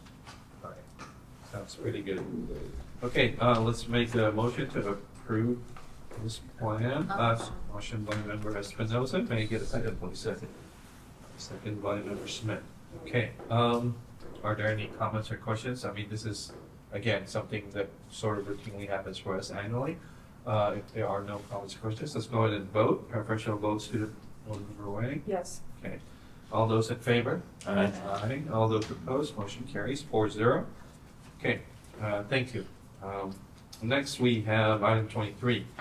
Approval to end resolution 2425-16, authorizing emergency repair work from heavy wind and fire due to the completion of emergency repair work.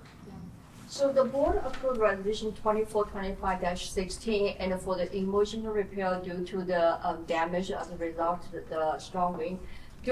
The part of language in the resolution said that we need to end the resolution if the temporary replacement has been complete. So that's the reason why I submitted this submit this agenda. So what we did is for the temporary repair and replacement is that the high school tennis court, we have a temporary fence going on, and then we also replace the entire district, the HVS filter, because of the eastern fire so close to us. So we make sure that it's a safety for our students, staff, teachers, and the district employee.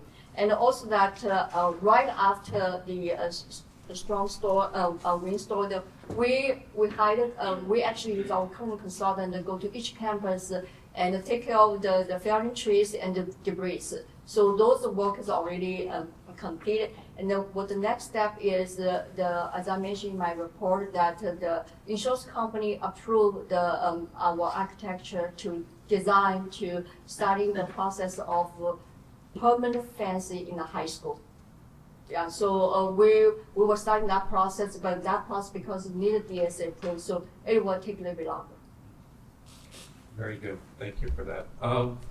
Okay, can I get a motion, please? So moved. Moved by member Smith. May I get a second?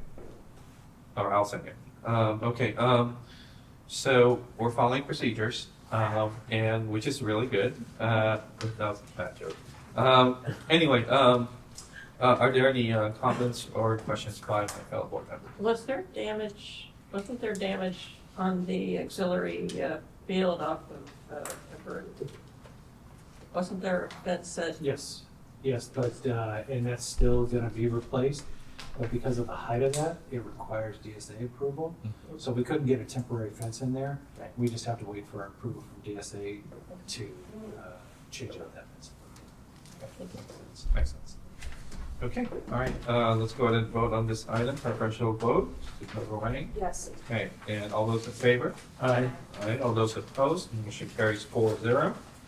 Okay, now we're up to our consent agenda, routine items approved by one motion and one vote, unless a member of the board or audience requests that any item be reviewed and voted upon separately. Okay, is there anything that to look at here? No? Okay, all right, perfect. Okay, let's go ahead and let's make a motion. May I get a motion, please? Okay, moved by member Sneed. May I get a second? Sure. Okay, member Smith. All right, yeah, we're getting there. All right, so let's go ahead and vote. Preferential votes, member Wang. Yes. Okay, all those in favor? Aye. All those opposed? Motion carries 4-0. All right, so now, board comments, does anybody have any other board comments? I did forget one item, and I just tend to ramble, and also I care about efficiency, so I'm trying to be efficient. In any case, I do want to recognize our Sea Perch team, and the way they competed 2 Saturdays ago, and I want to thank Dr. Kuna for being there. We shuttled between Rio Hondo College and Troy High School to see both our Science Olympiad teams at Oak End as well as Sea Perch. But really, Sea Perch, what most people don't know is that we're talking about 3 total teams, student teams, 4 members each. But what's incredible is I got to commend 2 of our juniors, Leilani Garcia and Stephen Lee. They basically managed this whole entire program more or less on their own. And they've been able to guide 2 of our teams. They came in 2nd place overall. I mean, they're just bringing home hardware. I mean, no one's complaining about that. So I just want to thank them for that. And I'm sorry I didn't get to comment on that earlier. And that's it for me. Anything else? No? Okay. All right. So Very efficient. Very efficient. I'm trying to be. Not really, but okay. Item 32, additional public comment on agendized and non-agendized items. No? All right. Okay. So let's go ahead. Last item. Yes. Okay. I think for our general public who may not know, we recently lost one of our students. She was new to us, maybe a couple of years. And we want to make sure that we honor her memory, as we do with all of our community members. We are a family. So I would like to make a motion to adjourn in memory of Oak Avenue student, Barbara Guevara. May I get a second, please? I'll second. Okay, second by Member Espinosa. Preferential votes to the member Wang? Yes. Okay. All those in favor? Aye. And all those opposed? Motion carried. Meeting adjourned. Thank you so much. What time? Oh, I'm sorry. 7:30.